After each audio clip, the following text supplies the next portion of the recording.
WeRiseNation.com. This where the grown men stay so you can kill that noise. We be the best to do it, coming out of Illinois. So sit back and relax, close your mouth and listen. We bout to hit you with this knowledge that you've been missing. Listen closely to the Grown Men Podcast. We Rise Nation is the station with the gift of gab. We dropping knowledge on these topics that you wanna hear. We on point with it, get the picture loud and clear. If you seek it, you will find what you looking for.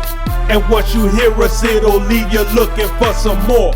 Open the door, let us in, we got a special vibe. Now close the door, lock us in, and enjoy the ride. We about to talk about some things that make a lot of sense. And what we talking about, here sometimes will get intense. That's what we looking for, trying to spark a conversation. Join us live or you can listen on the We Rise Nation. This where the grown men stay so you can kill that noise. We be the best to do it, coming out of Illinois. So sit back and relax, close your mouth and listen. We bout to hit you with this knowledge that you've been missing.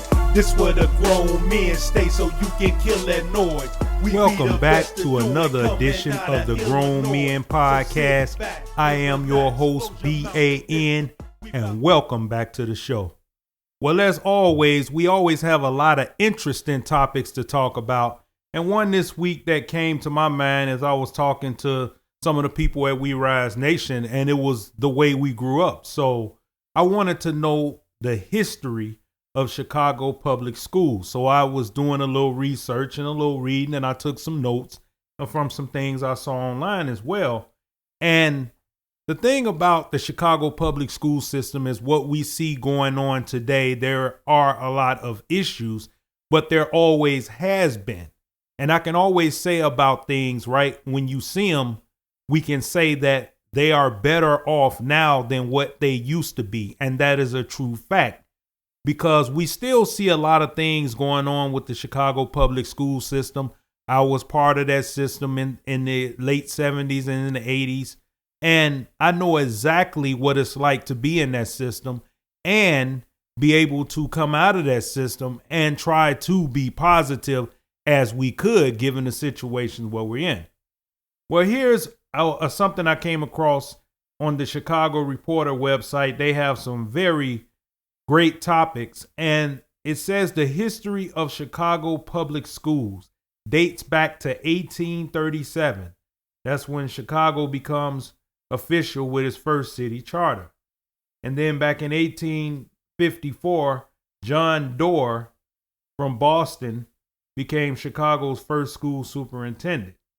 So, and in 1870, public school attendance stands at more than 27,000 students, because predating that era, children weren't even going to school on a regular basis, at least not in the city until the city was incorporated, because the children were still working to help their parents.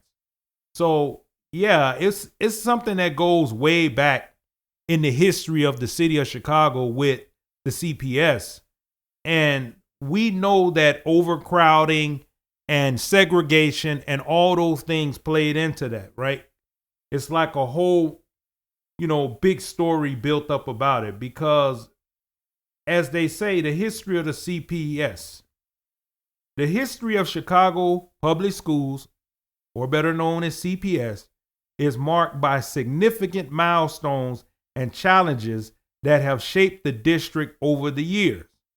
From the early recognition of the need for public school system in the 1800s to the current era of reform and accountability, CPS has navigated various challenges while striving to provide quality education to its students. The district has undergone numerous changes, including the integration of schools, the establishment of charter schools, and the implementation of high-stakes testing.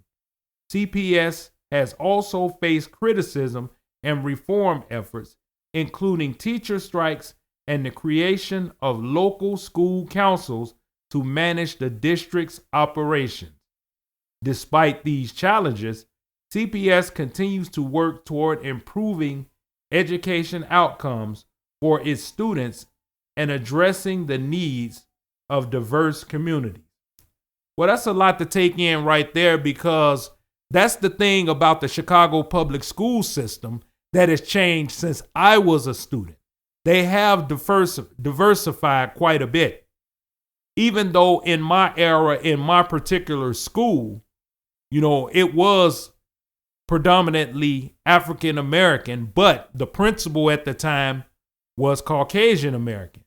So there was a lot of pushback. I could remember the teachers out protesting and boycotting to have the principal of our school removed because he was out of touch with the black community, which he was. He didn't know what black students need. They put him there to be a babysitter. And that's exactly what he was. He was a babysitter over a system. In other words, an overseer. Because he was making sure that we got lackluster knowledge, while in the suburban areas, they had more knowledge. This is the cycle that's been going on for a very long time. It just didn't start. This is something that was going on for a long time. And as I said before, the school system now has improved, and you have better cooperation between parents and students and teachers. But with some of the things I just seen this past week involving students' reckless behavior, I kind of think to myself, what's going on right here? Because see, in our era, I can tell you that's the one thing that did not happen. Because if you got out of line when I was in school, the teacher might lay that yardstick on you, and then you send you home with that note, and then your parents put that belt on you. And a lot of people say, oh, that's old. We don't do that anymore. That's fine. You don't want to do capital punishment. That's fine. I have no problem with that. But there has to be some level of discipline at home so that children don't go out and behave this way, attacking students and the parents. These are the type of things that are going on at CPS schools. And I'm not saying that it's an epidemic. Sometimes it can be an isolated incident. But what happens is it perpetuates something larger. Something is missing. There's a disconnect between the students, the teachers, and the parents. Because I've heard many people say before, when they have taken their children to school, and I guess the teacher or a teacher aide or some kind of adult that was in charge at the school have put their hands on kids. And we've seen thousands of videos where this has happened. So there are some issues that need to be addressed there, because once again, you have no right to put your hands on a child. However, in our era, it was a little bit different. I got the yardstick a lot of times on the behind, and rightfully so, because I was often doing something that I wasn't supposed to be doing. That's the thing about it. When I was coming up in grade school, I'm not talking about high school, but in grade school, my teachers actually cared. They would talk to us every day, and they would tell us, what do you want your future to look like? Now, for us being young, let's be realistic. It went in one ear sometimes and out the other. But I remember a lot of that knowledge that they were giving me. So the CPS system, the teachers that are there, most of them are highly trained and highly dedicated to the success of the students. But they have to have help from the parents. And there has to be accountability for our children. If we send our children to school, they need to know how they need to behave. It's plain and simple. Because the teachers are not there to be babysitters.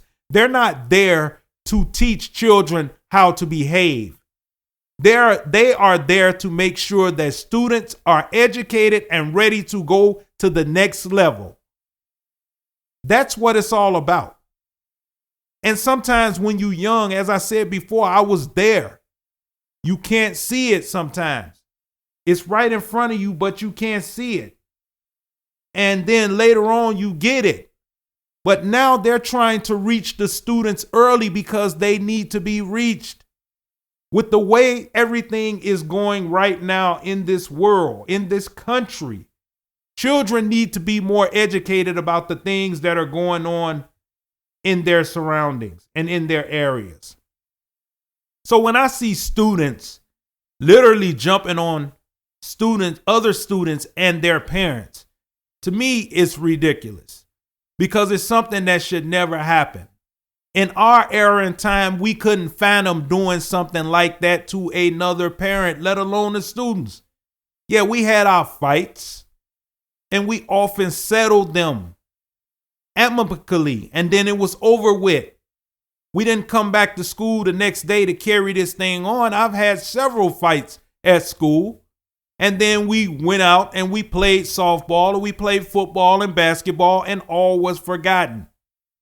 But when you have children out here attacking the parents, there's a disconnect there. There's something wrong. Someone is missing an element here.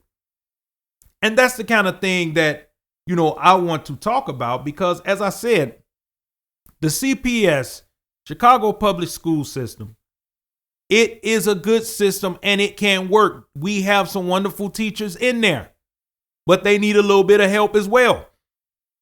And the history goes back to the 1960s. The African American population in Chicago now makes up 25% of the city, but racial segregation is high, and much of the South and West sides have become densely populated, marginalized, low-income areas. Back then in the 60s, Chicago Schools Superintendent Benjamin Willis used portable buildings, commonly referred to as Willis wagons. We call them mobile units because that's what I was in kindergarten, to relieve overcrowding in African American schools rather than enrolling the students in largely white schools nearby, causing widespread protests. And as we know, the city of Chicago was heavily segregated back in that time, because I wouldn't even be podcasting right here from We Rise Studios back in that era, because Black Americans weren't allowed in this area. That's just the way it was. And in the school system, it went that way as well, because the African American schools were overcrowded and we had too many students and not enough educators. And plus, not only that, the books we were getting were hand-me-down books. They were worn down and worn out. I was looking at the same books that my older sister was looking at. 5 years. So there's a 5-year age gap between her and I. So you think about that. If I'm getting the same books that she got, what does that tell you about the school system? At that time, they were only looking to find places to stick Black bodies, and they didn't care where they put them. So in 1966, Superintendent Willis resigns and they named James Redmond. He was a guy from New Orleans, and he came in to integrate Chicago school, which was met with fierce opposition from the Northwest and Southwest sides. And that's something that went down because in that time and place, there was a big battle because white Americans were living in the city along with Black Americans, but Black Americans were starting to overpopulate. And that brings in the projects and all the other things that came with that. We know how that ended. But for the school system, it was a big deal back then to be integrating still, because we know the 1960s was filled with the civil rights era and Dr. Martin Luther King, and that whole movement right then and there was trying to get us into the city so we can be educated along with the other children. Of course, there were some people who didn't want that, simply based on the fact of the color of skin. So in 1966, after Old Man Daley dies, Then that's when Michael Bilandic becomes mayor. And I remember him because he was in there and he did absolutely nothing. And through mismanagement, CPS plunges into a fiscal crisis, including payless paydays. The state legislature creates the Chicago School Finance Authority to oversee spending and mandates the replacement of all Chicago board members. And that was something that was big. And after that, the first lady mayor of the city of Chicago, Jane Byrne, and she was the only female mayor at that time. We know Lori Lightfoot got it later, but at that time, she was the one. So the white population back in 1980, that was, I think I was first grade then. In 1980, the white population in Chicago public schools had fell by 60% since 1970. As white families flee the city to the suburbs to enroll their children in private schools, the Board of Education and the Justice Department signed a school desegregation consent decree, and that was under the Carter administration. I remember that very well. Being 6 and 7 years old, I remember that era because we started to get, students of Latino descent and some white American students, but not many. There were like maybe out of a school of us that was maybe 1,000 or 800, somewhere in that number. I can't quite remember what it was, but it was a big number. It may have been like four, maybe 2 Latino and 2 white students. But the whole thing about it is that we knew that white Americans were fleeing to the suburbs because they simply didn't want to live alongside Black Americans. And they didn't want their children to be seated and educated with African American children. And that's what happened. And what happened is the money started drying up. And what happened at that point is the books and everything else dried up. Because our teachers were some damn good teachers. I can tell you, Miss Mangum and Miss LeBranch and Miss Woolfolk and our principal, Miss Gilly, the late Miss Gilly, she passed a couple of years ago. They were good educators. They were great educators. I wish I would have had them in high school. I would have been more determined because they laid out a script for us. They laid out our future right in front of us. And coming up in Reaganomics and everything that went along with that, they taught us how to be special, how to feel special. That's how I learned about other Black Americans' accomplishment in this country. Because until then, I was blind to it. Not that my parents didn't want to teach me. It's that there was so much hurt and resentment there that my parents didn't talk about it. We didn't talk openly about the 1940s, 50s, and 60s, the eras in which they were raised. Because the pain, the wounds were deep, especially for my mother, as I said previously on one of the podcasts. She was very sensitive to that kind of stuff, and it affected her deeply. But the Chicago public school system can be strong. It's the backbone, it's the heart of how our children are going to grow up and prosper. And we have to continue to do our best to nurture that system. And that goes for parents as well as the teachers, as well as our political leaders, because they play a role in this as well. Because I can't think of nothing more important in this world than educating a child and educating and nurturing that child so that child can grow up, not only take care of his or herself, but possibly help other people. Possibly they become educators or doctors or lawyers or chemists, whatever. You have to let them children know that there is no ceiling to what they can be and what they can do. And those are the type of things that we need to look at.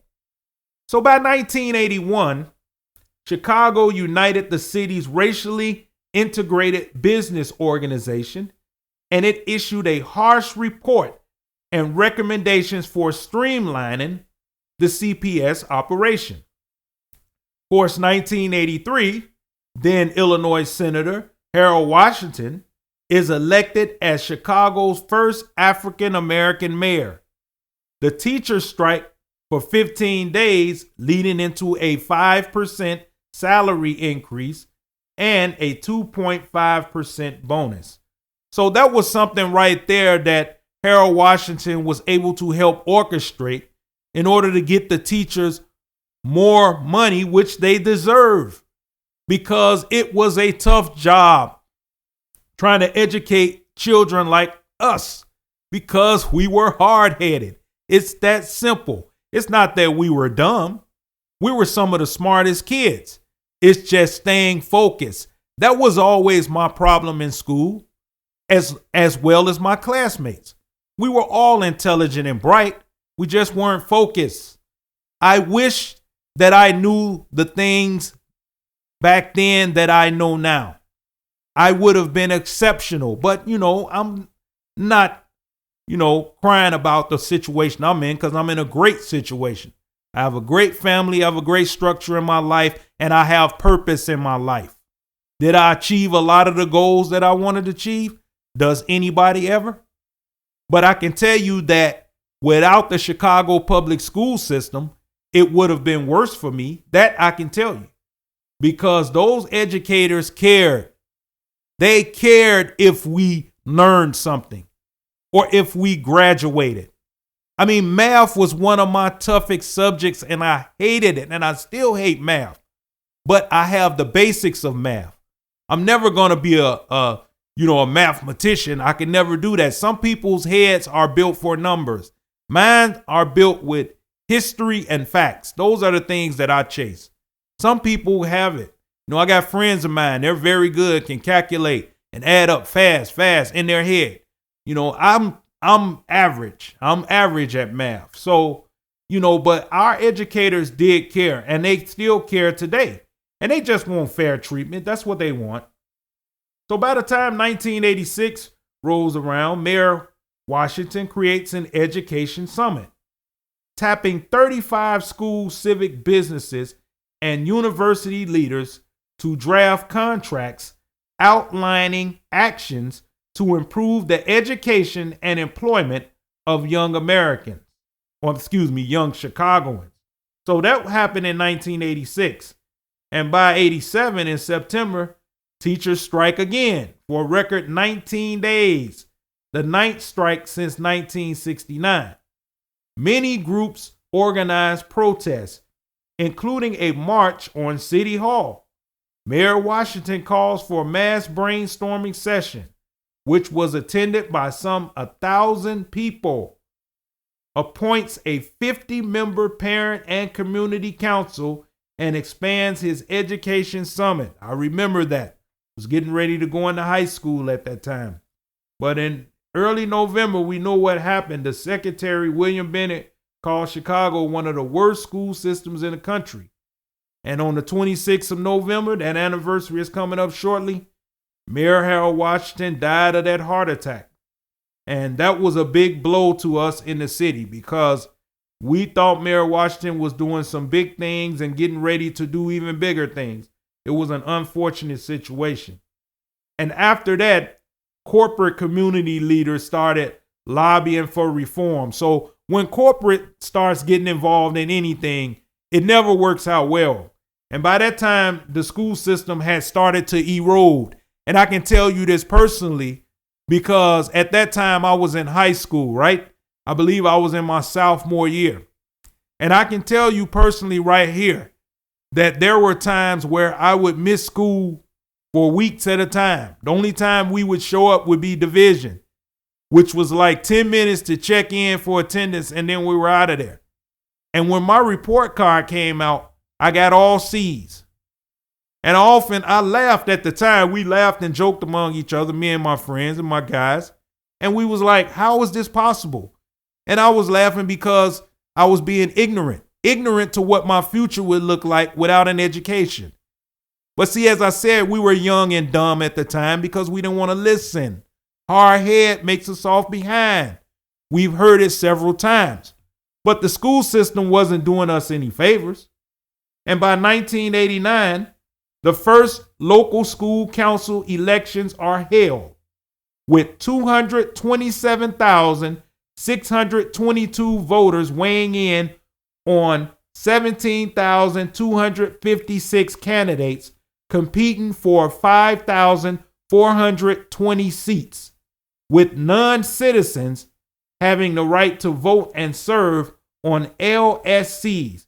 Hispanics rally around the new law, but African American leadership is divided, with some calling it school deform. That's when Mayor Richard Daley and Cook County State's Attorney, the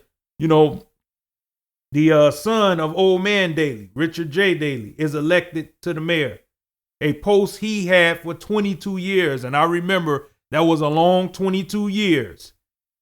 He was Chicago's longest serving mayor, 1 year longer than his father.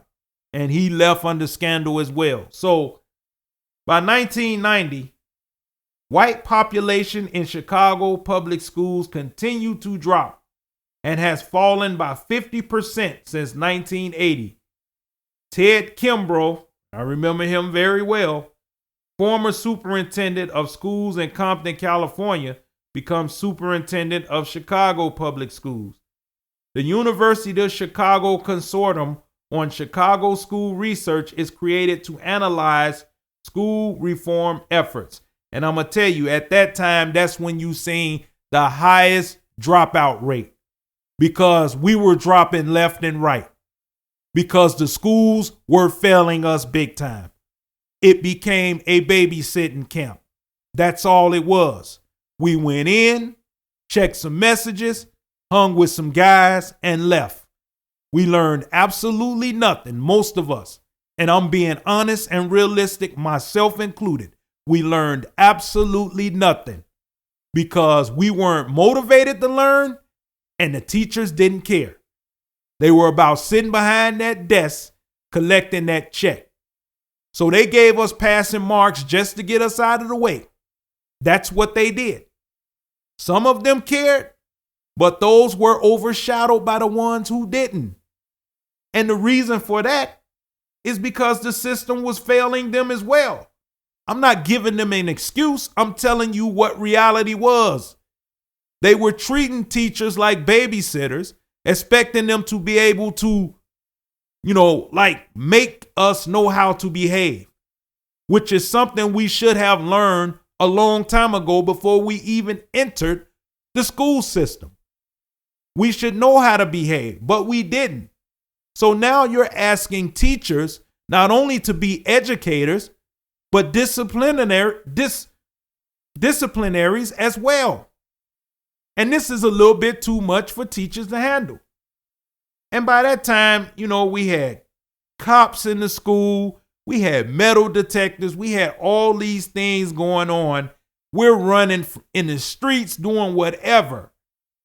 And these teachers are trying to educate us. And we're saying, why should we need to know this white education? There was really limited access to Black history. And that's why we turned our backs. That's why. Because there were nothing in these books about people who look like us. We were learning about people who had nothing to do with us. Only the fact that these were the people who were considered our oppressors. And then we couldn't learn from other white American students because they were in the suburbs, because their parents decided they didn't want their children growing up and going to school with Black Americans. It's plain and simple.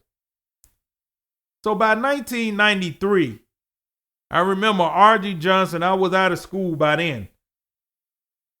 R.G. Johnson, a New York City administrator, was named the superintendent. And then they started getting into the grassroots movement of trying to go into the communities and talk to the parents and all these things that should have been done like years ago. It was a situation where you wait and you wait and you wait and to see how bad the public school system got before they did anything. And then they start going into the projects and started tearing those down and not educating people. And it got worse and worse and worse. And now you have a system that is trying to rehabilitate itself, because CPS had to go through a lot of soul searching as well. But the history of the CPS is that there were great educators in the system. However, they were chased away. I had one of my teachers tell me later, when I seen her sometime after I'd got out of high school, and she said once she could no longer discipline the children, she found it fruitless to try to teach and educate. And she was one of my best teachers. And I told you, I spoke on her before. Her name was Miss Mangum, Mrs. Mangum.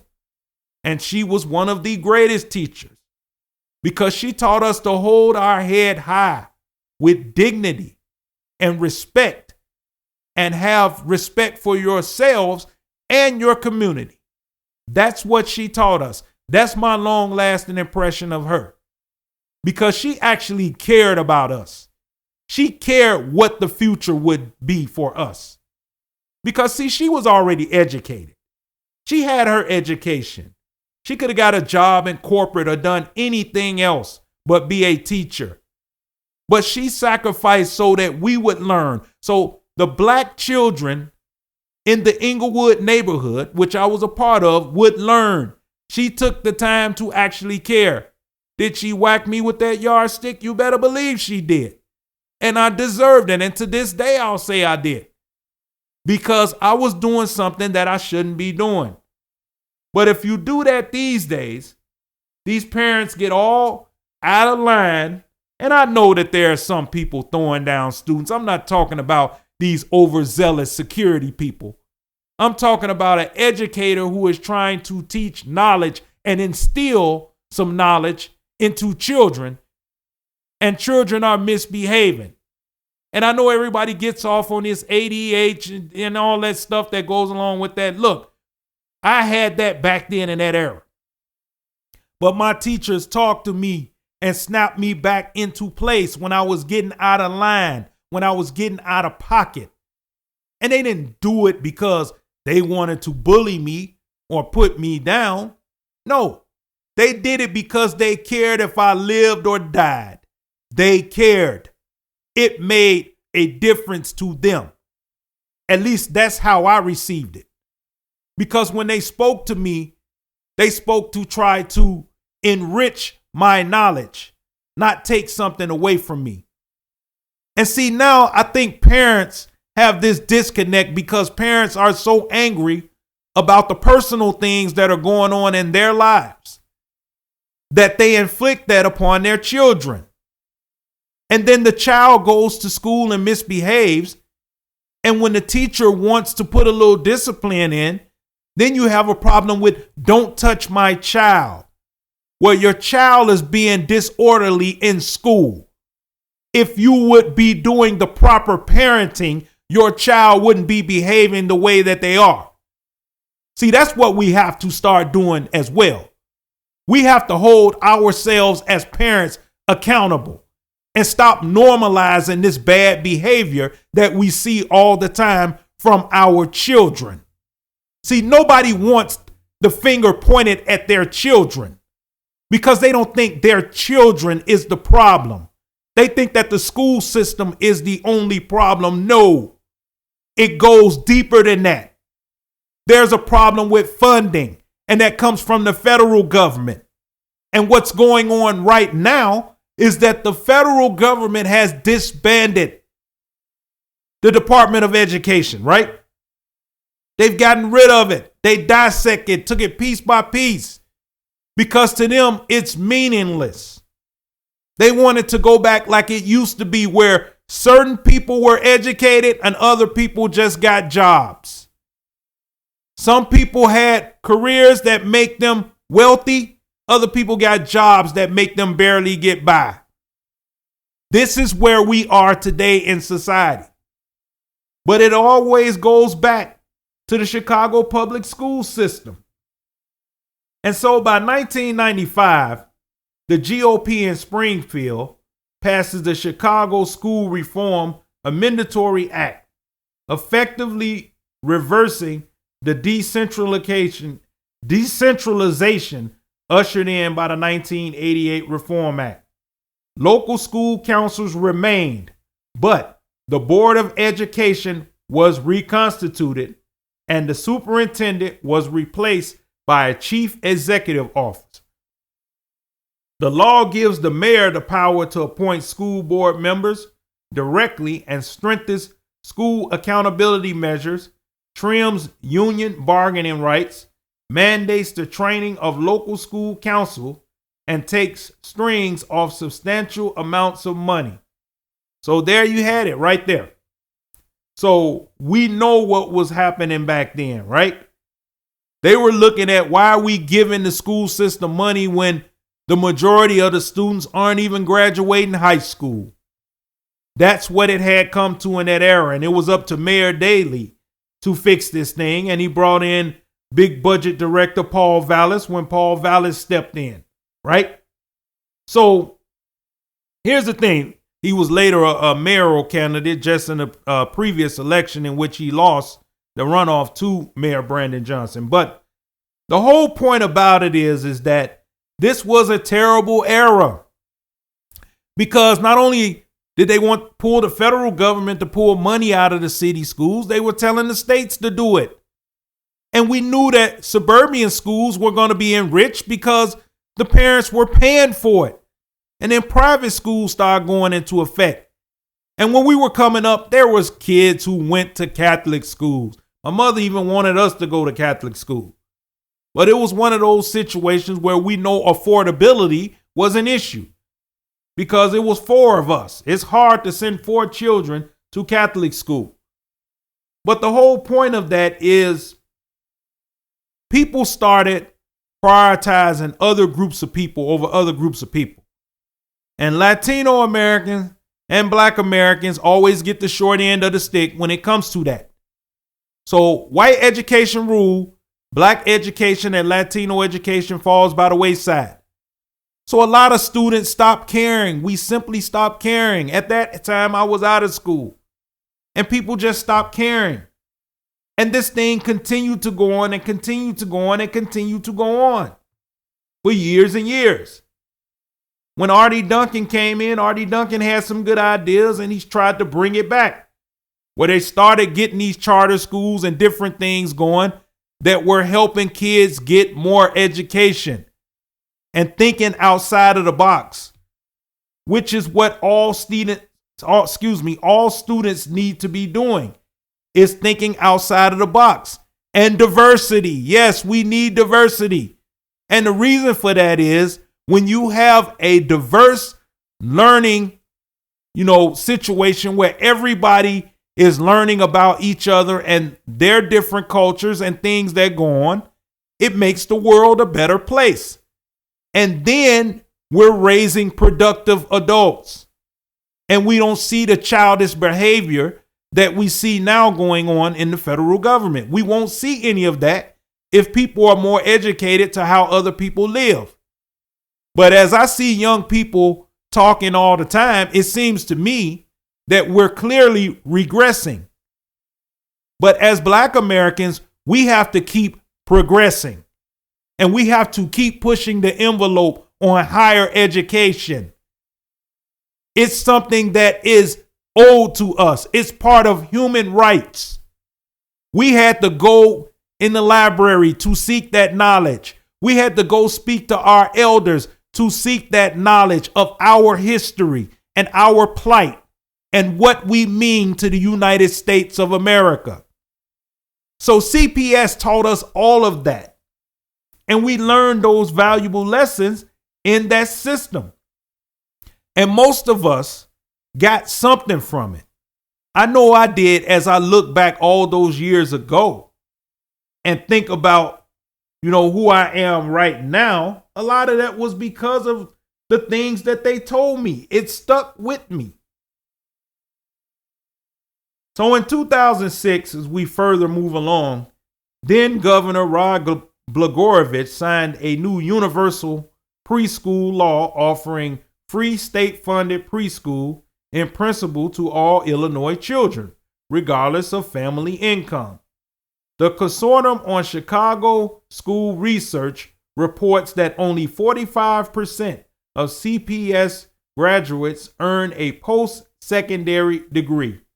Among all CPS high school students, only 8% will receive bachelor degrees by age 25.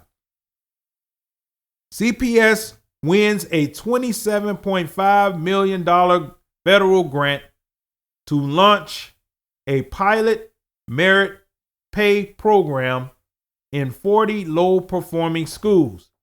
Designed with the help of CPS teachers, the plan features additional professional development and a career ladder for teachers who want to stay in the classroom.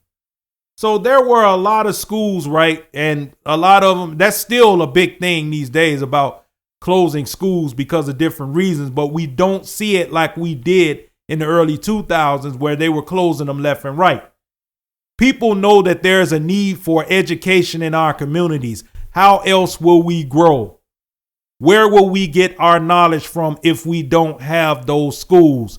Students need to be in those classrooms, and those schools need to be funded and they need to be open. And see, by that time and era, you're talking about 2006 and 5, 19, 20 years ago, they were starting to turn this thing around. So there were a lot of significant moves that were made by a lot of people trying to get things where they should be. Because when we were coming up, there was no such thing as a preschool. And now students have the opportunity to do that. Kids do it. My grandchildren, they do it. They've been in there in the preschool. They had opportunity to do these things. Those things we didn't have. So they already have a leg up. So it's something right now that is happening and it's changing and things are being talked about and discussed. But once again, it's politics and bureaucracy. And all of those things are getting in the way of our children being educated the way they should be. All children should have the right to a higher education, no matter what background you come from. I don't care who you are. And I think we should be able to talk among each other and talk about the issues that are keeping us apart and how we can bring that together to become one people, the human race. It's a hard road that we're driving down and we still haven't got to our destination because we need to be more progressive. We need to get together and talk about the issues that are going on. But as I said before, a lot of us don't want to do that because right now we're stuck in what's going on the political landscape. And these things are starting to affect our everyday lives. And it shouldn't be affecting the Chicago public school system. And it's one of those things right now where Mayor Johnson is trying to get that situation under control. It's still a work in progress. There's still a lot of work to be done because the teachers union and the city, they have, issues as well that they need to address and finally get done. Now, they got the big deal when they got Pedro Martinez out of here. This was something that they wanted to do. He's out of the way now. Now it's time for you to negotiate and come up with a long-term solution to why our children are still behaving this way. And as I said before, the parents have to take onus on a lot of that. Because if our children don't know how to behave before they leave their homes, that's on you. You can't put that on the city. You can't put that on the Chicago public schools. You have to put that onus on yourself. And as I've said before, I see a lot of parents with that blasé attitude where I drop my kids off at school and I trust that they're going to learn what they need to learn, and you're not following up with that. We know all parents have to work and they work hard at jobs. But then there are some parents who are not working. And those are the ones that are influencing the other children. Because see, it's the same playbook when I grew up. The problem is a lot of these students now, they're running in packs like wolves. And they're not there to get that knowledge. They're there to bully someone. They are there to push someone around. And when the parents have to show up and start walking their kids from school or escorting them to and from school, that's an issue. Because when we went to school, my parents couldn't do it. They had to work. So we had to make our way. That's how we learn. That's how we know. And as I said before, I got into a lot of skirmishes at school, but they were never life-threatening. But now, with this type of behavior that's going on, and the way gun violence goes on, and the way children have access to guns, gun violence is not off the table, or violence of any kind, with any weapon, whether it be a bottle, a rock, a brick, a knife, or whatever the case. Because right now, our children are in the line of fire. They're in danger. And CPS is at a point right now where they're trying to figure out what they can do. But as I said before, educators can only control what goes on in the school and on the school grounds. And yes, they have to have more eyes, right? But it's one of those situations where the budget is not going to say that they can get that. And we know this by what's been going on. The budget crisis in this city is that a crisis. Now, Mayor Brandon Johnson, who has history with the Chicago public school system, is going to try to address this situation. But at the same time, you got people that's pulling on him saying, look, our taxes, our property taxes are going through the roof. We don't deserve this. Nothing should be balanced on the back of the citizens. That's what they're saying. Mayor Johnson's vision is to invest in the children because they are the future. Now, yes, but that's easier said than done because there are so many components that go along to that. And he wants to tax the wealthy and the corporate people and the big businesses. And they're resistant of this, of course, because they don't feel that they should be fairly targeted. But I look at it like this: better big business than property owners, because we're always footing the bill. Property taxes are over $2,000. We got our statement in the mail. I mean, that's a lot of money to be paying. And you're asking us to continue to pay and assist. And I have no problem with paying taxes. As I said before, it's something that has to be done because the schools and the roads. But I want to see that money go to the schools and the roads. Now they're saying CPS had a lot of issues, right? Lavish trips that they shouldn't have been taking. See, this is the kind of mistrust that people see going on, and they think, well, the whole system is broken. No, you can't knock the system for what a couple of overzealous people did that worked for the system. Because let's face it, in everything you take the good and bad. And no one should be taking lavish trips on taxpayers' dime when we're out there working hard, getting it, and trying to pay the bills that we can with the state that this country is in right now. We're making sacrifices every day. We're cutting ourselves short every day. Trust me, I know, I'm there.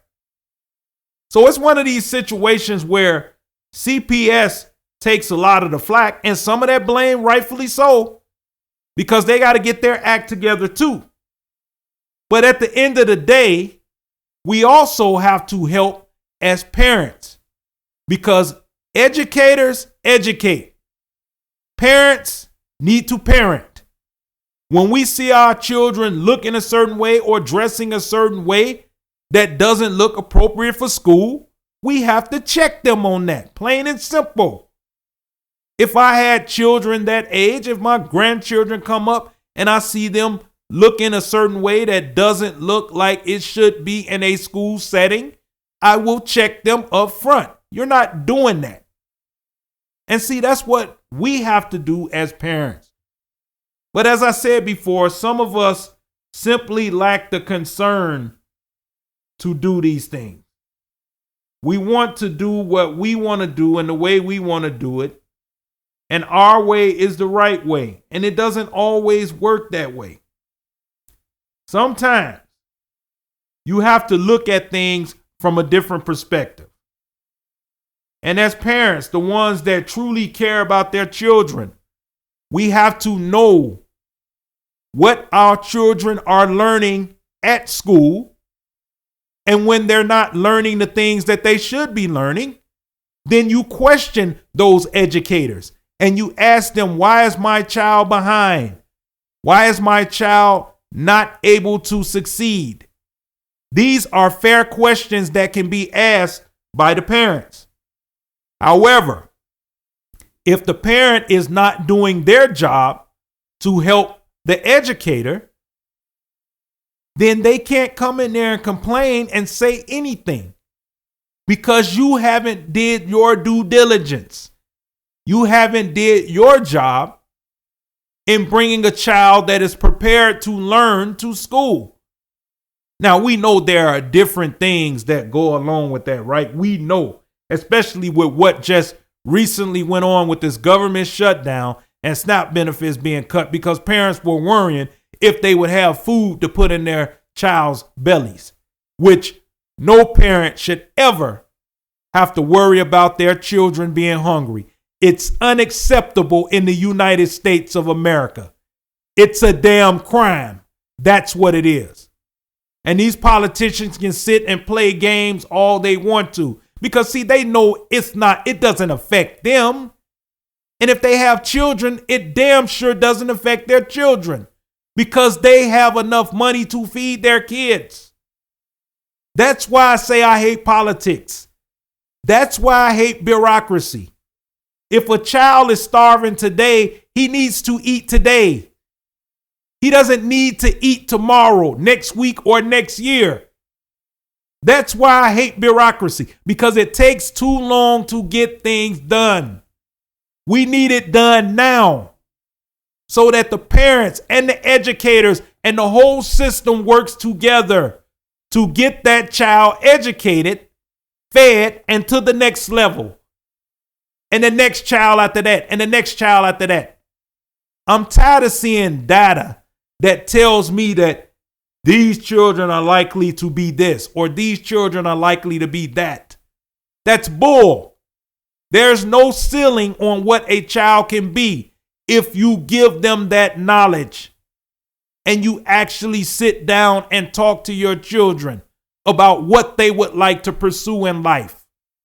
Even when they're young, what are they interested in? What is something they may do? Watch them when they are playing or when they're doing their homework. The little things, the small things matter. So for the whole CPS system, to wrap this up in a nutshell, it's one of these situations that continues to be ongoing. There are ups and there are downs. There are gains and there are losses. And I think it has to be a balance between having a budget that works while strengthening our school systems. There are ways to do it. We just have to do it. The city, the state, the federal government, they have to be involved. They have to work as a cohesive unit. That's how you get things done. That's how our future will be shaped and molded. We cannot shortcut the importance of education. Trust me, I've learned that the hard way. Because if I had done the things that I was supposed to do, I would be in a better situation for myself. And I know a lot of other people feel the same way. And as I said before, I haven't done bad in life, but I never reached my ceiling potential that I should have. And I was brighter and I was smarter and I was more intelligent than I put on to be, or what I put out. And I chose that, and that's on me. I don't blame the CPS system because, as I said before, there were some great educators then, and there are some great educators now who are trying to get our children to the next level, that high learning of education, where they no longer have to just rely on being an entertainer or an athlete in order to have any importance and significance in this country and in this world. Well, folks, I'm glad you came to listen to me talk about another topic here on the Grown Man Podcast. It's something that's to my heart. There are a lot of different topics I want to speak about because they mean something to me, and they should mean something to you as well. Head on over to WeRiseNation.com. Check out our merchandise, see some different things over there, read our blogs, join our mailing list, and we'll give you some information about some different things we have coming up in the future. Well, folks, I am your host, BAN, and I will talk to you soon. It's where the grown men stay so you can kill that noise. We be the best to do it, coming out of Illinois. So sit back and relax, close your mouth and listen. We about to hit you with this knowledge that you've been missing. Listen closely to the Grown Men Podcast. We Rise Nation is the station with the gift of gab. We dropping knowledge on these topics that you wanna hear. We on point with it, get the picture loud.